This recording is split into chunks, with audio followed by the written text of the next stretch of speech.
The last house on the left 2009 को dislike किया like. Film की शुरुआत दो पुलिस ऑफिसर्स को दिखाने से हुई जो अपनी गाड़ी में एक क्रिमिनल यानी मुजरिम को साथ ले जा रहे थे जिसका नाम क्रेग था, जो बार बार गाड़ी से पीछे मुड़कर देख रहा था, जो देखने से लग रहा था जैसे वो किसी का इंतजार कर रहा हो। तभी रास्ते में रेलवे क्रॉसिंग आया तो ये लोग अपनी गाड़ी रोक लेते हैं, यानी कि उस वक्त ट्रेन गुजर रही थी। ये लोग ट्रेन के गुजरने का इंतजार कर ही रही थी कि तभी एक गाड़ी आकर जोर से इनकी गाड़ी को टक्कर मार देती है। वो गाड़ी इनकी गाड़ी को घसीटते हुए दूर ले गई थी, जिस वजह से दोनों ऑफिसर्स काफी जख्मी हो गए। अब दूसरी गाड़ी से दो लोग बाहर निकले जिसमें एक लड़का था और एक लड़की। ये दोनों दरअसल उस क्रिमिनल क्रेग के साथी थे और यहाँ उसे बचाने आए थे। लड़का क्रेग का भाई था और लड़की उसकी दोस्त। ऑफिसर्स क्योंकि जख्मी थे इसीलिए तीनों उनके पास जाकर पहले तो काफी पीटते हैं, जिसके बाद सर पर गोली मारकर उन्हें जान से ही मार देते हैं। इसके बाद सीन शिफ्ट होकर आता है एक 17 साल की लड़की पर जिसका नाम मेरी था। वो एक काफी अच्छी स्विमर थी, यानी तैरना उसे बहुत अच्छे से आता था। उसके मॉम डैड अपनी जिंदगी में इतने मसरूफ थे कि अपनी इकलौती बेटी मेरी को ठीक से टाइम नहीं दे पाते थे, क्योंकि उसके डैड डॉक्टर थे और मॉम भी मसरूफ रहा करती थी। तो इसलिए आज अपनी बेटी के साथ वक्त गुजारने एंजॉय करने के लिए वो अपने एक घर पर जाने का प्लान बनाते हैं, जो घर लेक यानी जेल के पास था। जब ये लोग अपने घर पहुँचे तो वहाँ लगी तस्वीरों से हमें पता चलता है कि मेरी का एक भाई भी था। अब क्योंकि उसका दिल नहीं लग रहा था इसलिए अपने मॉम डैड से इजाजत मांग रही थी कि क्या मैं अपने दोस्त से मिलने चली जाऊँ। जो सुन उसकी मॉम एकदम चुप हो गई, क्योंकि वो उसकी हिफाजत को लेकर बहुत फिक्रमंद रहा करती थी। उसे जाने से मना कर देती है, लेकिन उसके डैड मेरी को जाने की इजाजत दे देते हैं। यहाँ तक कि उसे गाड़ी की चाबी के साथ साथ कुछ पैसे भी देते हैं जो उसके काम आ सके। पर उनके इस फैसले से मेरी की मॉम खुश नहीं थी। अब मेरी यहाँ से निकलकर अपने एक दोस्त से मिलने आई जो शहर के एक स्टोर में कैशियर का काम करती थी। बातें करते करते दोनों का ध्यान एक लड़के पर गया जो काफी देर से स्टोर में मौजूद था। सामान खरीदते हुए वो इन्हें बड़े गौर से देख रहा था। फिर वो काउंटर पर आकर मेरी की दोस्त से सिगरेट मांगता है, पर क्योंकि उसकी उम्र कम थी इसीलिए वो सिगरेट देने से मना कर देती है। जिस पर वो लड़का कहता है कि अगर तुम मुझे सिगरेट दे दो तो मैं उसके बदले तुम्हें पार्टी दूंगा जहाँ हम खूब एंजॉय करेंगे। तो अब उसकी इस बात पर मेरी की दोस्त मान गई। वो जब सिगरेट के पैसे देने के लिए अपनी जेब से पैसे निकालता है तो एक नोट पर खून लगा हुआ था, जिसे वो निकालकर जल्दी से जेब में रख लेता है और ये चीज मेरी और उसकी दोस्त नहीं देख पाती। जिसके बाद ये तीनों उस लड़के के घर पहुँचे। मेरी गाड़ी में ही रुकती है, वो अंदर नहीं जाती, जबकि उसकी दोस्त और वो लड़का अंदर गए और मेरी गाड़ी में ही रुककर उनका इंतजार करती है। अब काफी देर होने के बाद भी जब उसकी दोस्त वापस नहीं आई तो मेरी को उसके लिए फिक्र होने लगी। इसलिए अब वो भी घर के अंदर आती है चेक करने और देखती है कि मेरी दोस्त और वो लड़का एक साथ बैठकर सिगरेट शराब पी रही है और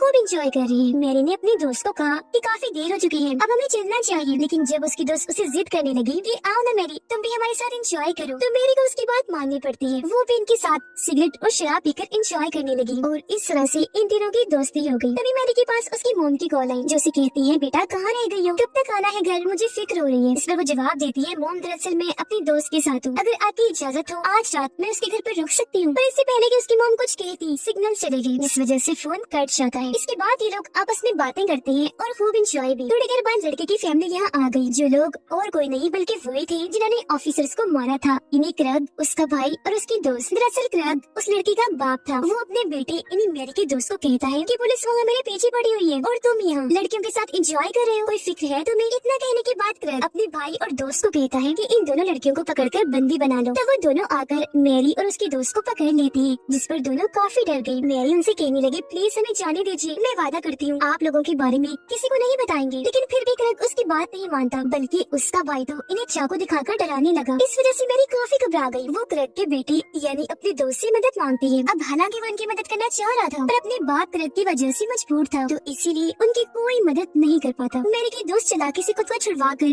फौरन भागकर बाथरूम में आ गई। उसने दरवाजा बंद कर लिया और पुलिस को फोन करने लगती है, पर क्रेग का भाई खिड़की के जरिए वहाँ आकर उसे पकड़ लेता है। वो फोन उससे छीनकर फौरन तोड़ देता है, जिसके बाद उसे भी खूब पीटने लगा। उसके साथ साथ ये लोग मेरी का फोन भी तोड़ देते हैं ताकि दोबारा ये किसी को बुलाने की कोशिश न करें। जिसके बाद उन्हें अगवा करके ये यहाँ से जाने लगे। पर रास्ते में मेरी देखती है कि तो वही रास्ता है जो हमारे लेक हाउस की तरफ जाता है, जो देख उसे प्लेन आया। वो एकदम जोर जोर से हिलने लगी। चालाकी से दरवाजा खोलकर भागने की कोशिश करती है। उसकी ऐसा करने से गाड़ी का बैलेंस खराब हो गया और वो एक पेड़ से जाकर टकराई और इस तरह से उनकी गाड़ी का काफी बुरा एक्सीडेंट हो गया। जिस बीच मौका पाकर मेरी की दोस्त वहाँ से भागने लगी, लेकिन क्रेग का भाई और दोस्त दोनों उसका पीछा करने लगी। भागते भागते उसकी दोस्त एक फैक्ट्री के पास आकर मदद के लिए चिल्लाने लगी, लेकिन तभी वहाँ वो दोनों आकर उसे पकड़ लेती है और फौरन वापस ले आई। ये दोनों लड़कियों को बांधकर जमीन पर लिटा देती है। क्रेग अपने बेटे को कहता है कि तुम क्योंकि इन दोनों के दोस्त हो तो आओ इन पर जुल्म करो और जो तुम्हारा दिल करे वो करो। पर क्योंकि वो ऐसा करना नहीं चाहता था तो साफ साफ मना कर देता है। उनकी इन हरकतों पर मेरी की दोस्त को गुस्सा आ गया तो वो उन्हें गाली निकाल देती है, जिस बात से क्रेग को इतना गुस्सा आया कि वो चाकू लेकर उसके पेट पर काफी गहरा कट लगा देता है और उसे वहीं तड़पने के लिए छोड़ देता है। जिसके बाद वो गया मैरी के पास, जहाँ पहले तो उसने मैरी को खूब मारा और बाद में उसके साथ बहुत बुरा कर दिया और इस सब में क्रेग की मदद उसकी दोस्त कर रही थी। इस बीच मौका पाकर मैरी एक पत्थर उठाकर क्रेग के सिर पर दे मारती है, फिर फौरन यहाँ से भाग गई, जेल किनारे आ जाती है। तभी क्रेग और उसके साथी भी वहाँ आ गए, जो मैरी को देखते ही उस पर गोलियां चलाने लगा, पर एक भी गोली उसे नहीं लगी। वो जल्दी से जेल में कूद गई और लगातार आगे बढ़ती रहती है, क्योंकि काफी अच्छे स्विमर जो थे। क्रेग अभी भी लगातार उस पर गोलियां चला रहा था। इससे पहले कि वो किनारे तक पहुंचती, एक गोली उसे लग ही गई, जिससे वो मरी तो नहीं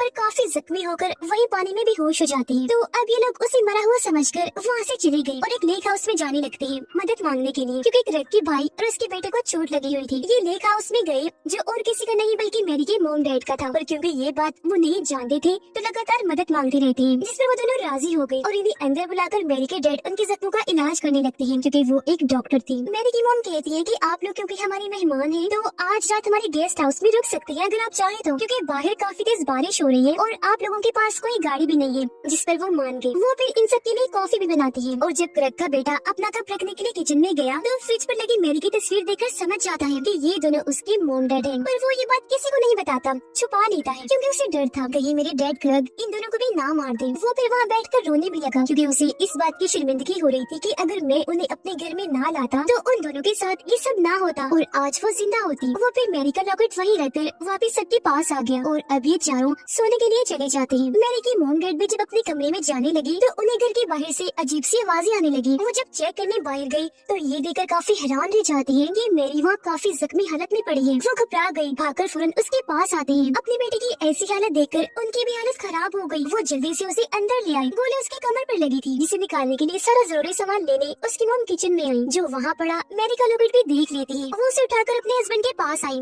बताती है कि जब मैं बाहर गई थी तो ये लॉकेट उसने पहन रखा था और अब देखो ये मुझे किचन से मिला है। किचन में तो क्रेग का बेटा ही गया था, तो जरूर उसने ये वहाँ रखा होगा, जिसका मतलब कि हमारी बेटी की ऐसी हालत इन लोगों ने ही की है। ये बताते हुए वो फूट फूट कर रोने लगी। उनके साथ मैरी के डैड भी रोने लगते हैं। फिर जब वो अपनी बेटी का इलाज करने लगी तो उन्हें समझ लग गई कि मैरी के साथ उन लोगों ने बहुत गलत किया है, जिस बात से उन्हें बहुत गुस्सा आया और वो इन सब से बदला लेने का फैसला करते हैं। वो अपनी वाइफ से कश्ती की चाबी मांगते हैं ताकि यहाँ से पहले निकल सके, क्योंकि उन्हें मैरी की जान बचानी है। मैरी की मॉम उन्हें चाबी लाकर देती है, जिसके बाद वो जाकर कश्ती को पानी में उतारते हैं। उधर गेस्ट हाउस में सब तो सो रहे थे, पर क्रेग के बेटे को नींद नहीं आ रही थी और वो चुपके से जाकर अपने डैड के पास बड़ी गन उठा लेता है। मैरी की मॉम जब किचन में थी तो इन लोगों को मारने के लिए चाकू ले रही थी कि तभी यहाँ क्रेग का भाई आ गया। उसे इनकी रातों का पता न चले और वो फ्रिज पर लगी मैरी की तस्वीरें न देख ले, इसलिए मैरी की मॉम उसे फ्रिज वाली साइड पर जाने नहीं देती और अपनी बातों में उलझाकर एक शरबत बनाकर देती है। शरबत को पीते पीते जैसे वो बाहर आया, टेबल पर मैरी को पड़ा हुआ देख लेता है। इससे पहले कि इस बारे में जाकर अपने भाई क्रेग को बताता, पीछे से मैरी की मॉम आकर उस पर हमला कर देती है। फिर वो किसी तरह खुद को छुड़वा कर चाकू लेता है और मैरी की मॉम को पकड़कर चाकू से मारने की कोशिश करता है कि तभी यहाँ मैरी के डैड आ गए, जो आते ही पहले उसे बालों से पकड़कर पीछे हटाते हैं, फिर उसके हाथों को काफी जख्मी कर देते हैं। मजीद उसे तकलीफ देने के लिए उसके हाथ गर्म पानी में डबो दिए, जिससे वो तड़पने लगा, जो देखकर मैरी के डैड एक हथौड़ा उठाकर उसके सर में घुसा देती है, जिससे वो मरता तो नहीं पर तड़पने लगा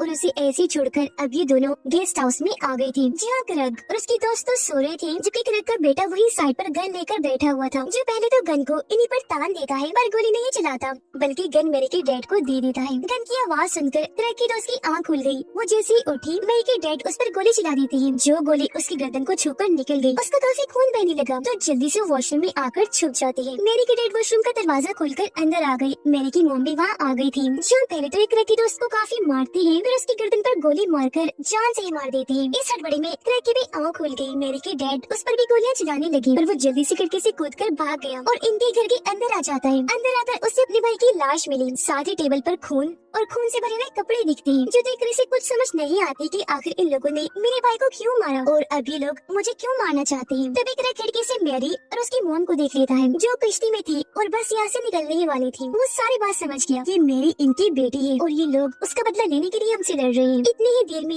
मैरी के डैड भी उसे ढूंढते हुए घर के अंदर आ गए। क्रेग भी उनको देख चुका था, जहाँ इन दोनों के बीच काफी खतरनाक लड़ाई हो जाती है। चीजें उठा कर दोनों एक दूसरे को खूब मार रहे थे, हाथों से भी खूब पीट रहे थे, पर थोड़ी ही देर में क्रेग उन पर भारी पड़ने लगा। वो उन्हें मार मार कर काफी जख्मी कर देता है। जब वो जमीन पर जख्मी हालत में पड़ी थी तो उन्हें छुड़ाने के लिए क्रेग बता देता है कि हमने तुम्हारी बेटी और उसकी दोस्त के साथ क्या क्या नहीं किया, जो सुनकर उन्हें और गुस्सा आने लगा। इसीलिए वो हिम्मत करके दोबारा उठी क्रेग से लड़ने लगती है, लेकिन क्रेग के हाथ में लोहे की छड़ी थी, जिसकी मदद से वो उन्हें और मारने लगा और बस जान से मार ही देता कि तभी यहाँ मैरी का दोस्त बॉस यानी क्रैग का अपना बेटा गन लेकर आ जाता है और अपने ही डेड क्रैग पर गन तान के खड़ा हो जाता है। पर क्रैग उससे गन छीनकर उसके बाल पकड़कर मारने लगता है। वो फिर उसका मुंह पकड़कर उसे और मारने लगा, पर पीछे से मैरी की मोम आकर उस पर हमला कर देती है, जिससे वो अपने बेटे को छोड़ देता है। यहाँ मैरी के डैड भी आ गए थे और अब ये दोनों मिलकर क्रैग को पीटने लगे। ये उसे बहुत मारते हैं, जिससे वो इतना जख्मी हो गया कि फौरन बेहोश होकर वहीं ढेर हो जाता है। जिसके बाद ये दोनों अपनी बेटी मैरी और क्रैग के बेटे को लेकर यहाँ से निकल गए अपनी कश्ती के जरिए। अब क्योंकि क्रैग अभी तक जिंदा था, इसलिए मैरी के डैड को सुकून नहीं आ रहा था, क्योंकि वो अपनी बेटी के क्रिमिनल को ऐसे जिंदा नहीं छोड़ सकती थी। इसलिए वापस आई और एक तेज ब्लेड से क्रैग के जिस्म को काट कर उसे पैरालाइज कर देती है, जो वो बेहोश था। यानी कि अब उसका पूरा जिस्म बेकार हो गया था, वो जिंदा लाश बन गया था जिसमें ला नहीं सकता था। जब क्रैग को होश आई तो वो मैरी के डैड से पूछने लगा कि तुम तो डॉक्टर हो, सर्जन हो, बताओ तुमने क्या किया है मेरे साथ,